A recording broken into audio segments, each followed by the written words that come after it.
మధ్యకాలంలో ఒక కొత్త వాదన చాలామంది వినే ఉంటారు. ఏంటంటే మనం పిలిచే యేసు అనే పేరు సరైనది కాదట, కేవలం హీబ్రూ భాషలో యెషువా అని పిలిస్తేనే దేవుడు పలుకుతాడని, ఆ పేరులోనే రక్షణ ఉందని కొందరు చాలా గట్టిగా వాదిస్తున్నారు.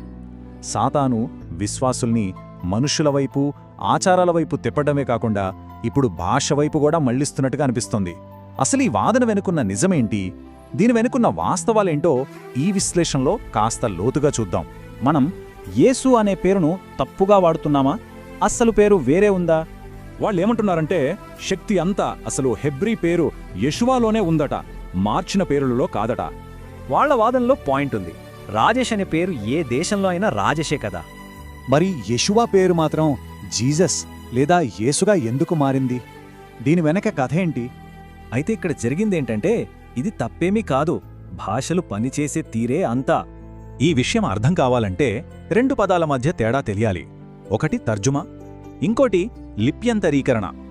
లిప్యంతరీకరణ అంటే మీనింగ్ మార్చడం కాదు, జస్ట్ ఒక భాషలోని సౌండ్ని ఇంకో భాషలోని అక్షరాల్లో రాయడం అంతే.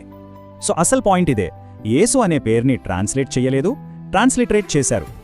ఓకే, అసలు హెబ్రీ నుండి గ్రీక్కి ఈ పేరు జర్నీ ఎలా సాగిందో చూస్తే చాలా ఇంట్రెస్టింగ్గా ఉంటుంది. చూశారు కదా, సింపుల్గా హెబ్రీలోని శబ్దాలకు గ్రీక్లో దగ్గరగా ఉన్న అక్షరాలను వాడారంతే. ఇలా సౌండ్స్ మారడం ఈ ఒక్క పేరుకే జరగలేదు, దీనికి ప్రూఫ్ బైబిల్లోనే ఉంది.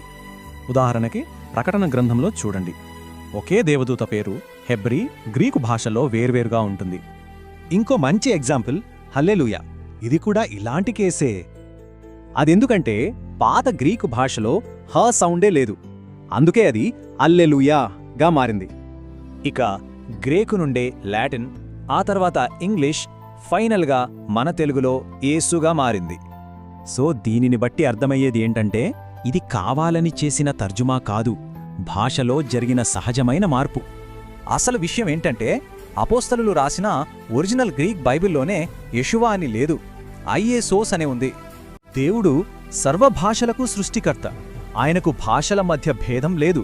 ప్రేమతో, భక్తితో, విశ్వాసంతో ఏ భాషలో పిలిచినా ఆయన పలుకుతాడు. పేరు యొక్క ఉచ్చారణ కన్నా పిలిచేవారి హృదయం దేవునికి చాలా ముఖ్యం. కాబట్టి ఇలాంటి భాషాపరమైన వాదనలతో మన విశ్వాసాన్ని గందరగోళపరిచే బోధల పట్ల చాలా జాగ్రత్తగా ఉండటం అవసరం.